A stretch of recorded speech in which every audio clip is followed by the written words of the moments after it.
laisvė, tavo svajonės beribės kaip laisvė. Su Vytautu Medinecku Aaron Vytu susitinkame jo studijoje Vilniuje, tarsi jaukiame muziejuje, kuriame atsispindi jo veiklos kelias ir gimsta reperio dainų eskizai. Bet šiandien mažiau apie muziką, daugiau apie dalykus, kurie mums rūpi labiausiai. Tvarumas man reiškia, kaip reiškia, aš manau, kad tai yra, kad gamtos saugojimas, žiūrėjimas į priekį.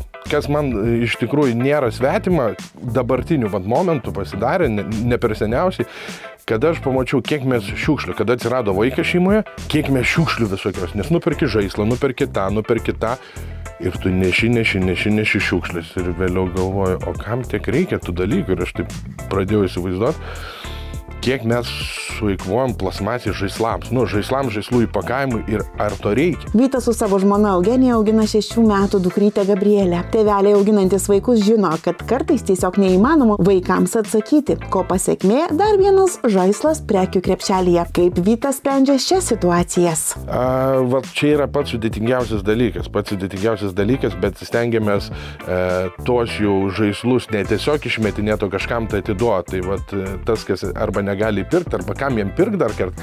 Nors vėlgi iš kitos pusės aš suprantu, kad tai yra ekonomikos variklis. Ekonomikos variklis yra parduot, kur mes gyvenam tokiam pasaulyje, bet aš tada pagalvoju, tai gal geriau mes perkam paslaugas.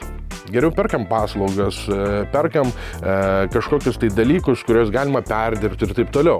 Tai taip ir ne tai, kad atsakau ir vaikui, nepirksim, bet galvoju, kur mažiau nupirkti, kam padovanot, kam atiduot, gal mums kažkas tai atiduos, kas jau nežaidžia. Čia kaip gelbėjimosi ratas nuo vaikiškų daiktų pertekliaus į sceną įžengia dalymosi daiktais stotelės. Ar žinomas vyras jomis naudojasi? Kad tokios stotelės yra, aš iš tikrųjų nežinau. Ta prasme, girdėjau kažkas tai tokio, kad yra, bet konkrečiai nebuvau susidūręs. Čia Vytui papasakojame, o jums, mieli žiūrovai, primename, kad dalymosi daiktai stotelės yra visoje Lietuvoje, tik skirtingais pavadinimais. Bet veiklos esmė ta pati. Turite nereikalingą, bet dar tinkamą naudoti daiktą, paliekate, randate ką tinkamo savo, pasiimate. Dažniausiai tokios stotelės veikia didelių gabaritų atliekų surinkimo aikštelėse, kad būtų patogu ir atvežti atliekas, ir tuo pačiu atlikus namų reviziją, palikti tinkamus naudoti daiktus kitiems. Dėkui, stotelė, turit naują klientą, kuris tikrai paliks daug. Nors dabar kalbant su Vytautu atrodo, kad jam gyventi tvariai yra savaime suprantamas dalykas, bet kelias iki to nebuvo toks jau paprastas. Įprotis, kuris mane pradžioj, neslėpsiu, labai erzino, tai yra rūšiavimas. Tai yra toksai dalykas, kur reikia suprasti. Ta prasme, anksčiau meti viską į vieną kibirą. Tiesiog, ar tai būtų plastikas, ar tai būtų stiklas, ar tai būtų buitinės atliekos, viską mesdavau į vieną. Tačiau žmona pradėjo rūšiuoti, dėlioti, sako, ne, tu čia į šitą maišą dėk.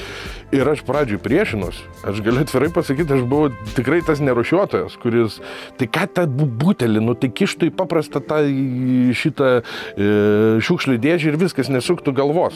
Ne, reikia į atskirą tas. Ir kažkaip po biškį mane prisijaukino. Būti atsakingų vartotojų Vytui trukdė su tuo susiję mitai ir nematymas realios to prasmės. Mano vienas iš argumentų buvo, kad taigi vis tiek metai į vieną. Ir vėliau kažkas man paaiškino, kad būna ir metai į vieną, bet rūšiuoti yra patogiau. Čia yra dalis to ir dalis to, o ne perinkinėti iš krūvos. Ir aš tada, okei. Ir dar galbūt buvo man keista, kur panaudoja, gerai, ir kada atsirado įvairūs įrankiai vienkartiniai iš perdirbto plastiko, ten pakuotės iš perdirbto plastiko, netgi kėdai iš perdirbtų, mano bičiulis nusipirko tokius, žiauriai stilingi, tokie iš kažkokios tai medžiagos, sako, čia iš perdirbtų atliekų. Sakau, nieko savo. Tai net buvau užsisakęs, tik netitaikiau dydžio, nes durna koja. Bet tada aš supratau, tai jis yra vis tik panaudojimas. Tai nėra tiesiog tas, kad, hebra, neturit ko užsiimti, rūšiuokit. Vytas atsakingas vartotojas, bet būnant atsakingų ir sąžininkų versle, jam teko paaukoti vieną verslo rūšį. Istorija, pavyzdžiui, su mano rūbais, kuriuos aš seniau gaminau, ir kur yra pliusas, kur yra minusas. Dėl to, kad aš gaminau labai geros kokybės rūbus, stengiausi, Lietuvoje mes siūdavom ir kuo geresnę kokybę, kad ilgiau laikytų. Ir dabar aš kurį laiką buvau priverstas sustabdyti tą veiklą tiesiog, kad visi turi dar iki šiol tus marškinėlius. Tas maikutes nešioja, tai yra 12 metų, vieni 10 metų. Aš pats sportuoju su tais marškinėliais, nežinau, po 300 turbūt skalbimų yra padaryta ir jie atrodo vienodai. Tai iš vienos pusės tai yra tvarus, fainas gaminys, iš verslo pusės, kaip sakau, ekonominės tos vedamosios, tai yra šiek tiek dėl to, kad žmonės, dabar manau, žmonių yra bėda, vartojimo kultūra būtent rūbų, dėl to, kad nusipirki, sunešioji ten per 2 mėnesius, išmeti, sunešioji per 2 mėnesius. Ir aš pats, kada gaminau rūbus, kurie ilgai laikė, ir man reikėjo nusipirkti vieno iš, masinių brandų parduotuviai rūbų, aš nusipirkau treningus ir mano, ne tai kad nuostabų, nusivylimų ir pykčiai, jos susikutulavo, jeigu yra toks žodis, per ten 3 skelbimą.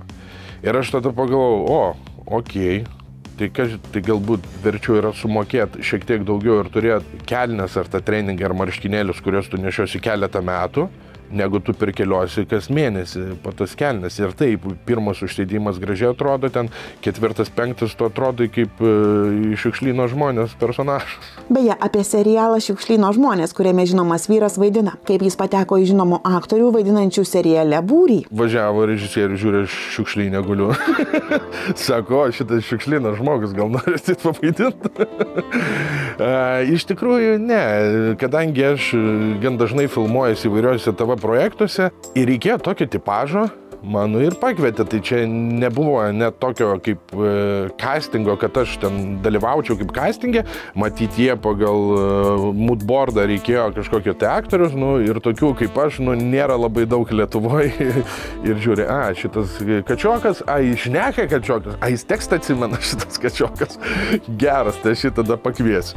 Ir dar rūšiuoja, buvo klausimas, ar rūšiuoja šiukšlės? Ir kaip žiūri į Šiukšlyno žmonės. Kas įdomu, kad filmuodamasis seriale Vytautas taip ir nebuvo sąvartyne, mat jo personažui sąvartyno scenose dalyvauti nereikėjo, bet viena jo aistrų leido jam apskritai susipažinti su šiukšlynais kitu būdu. Man patinka kelionės laidos ir aš prisižiūrėjęs 3 šalių, ten ir Afrikos ir taip toliau, visur Indijos, apylinkės, kaip atrodo net ne šiukšlynai, kaip mūsų šiukšlynai. Tai va turbūt mane tas ir skatina labiausiai šiek tiek prižiūrėti ir einant šiukšlę pakelti. Nes anksčiau man atrodė, kad tai yra, kaip pasakyti, nevyriškas darbas, ką aš eisiu, kitus numetė šiukšlės, aš čia kaip kelius. Toksai buvo, kada buvau ten paauglys, po paauglystės laikotarpį. Bet vėliau kažkaip tai vadovaujasi to principu, kad pradėk nuo savęs keist. Dėl to, kad čia kaip ir siena, būna švari siena, kažkas užpurškė dažų, tada antras užpurškė, 3., 4., 5. ir susigadina sieną. Taip ir su šiukšlėm. Jeigu kažkas numetė, aš negaliu jo ten paauklėti, jeigu aš nemačiau, kas numetė. Bet ką aš galiu padaryti, paimti šiukšlį, išmesti, kad sekantis žmogus nemestų. Reikia atsakingiau žiūrėti, kokią planetą mes paliekame.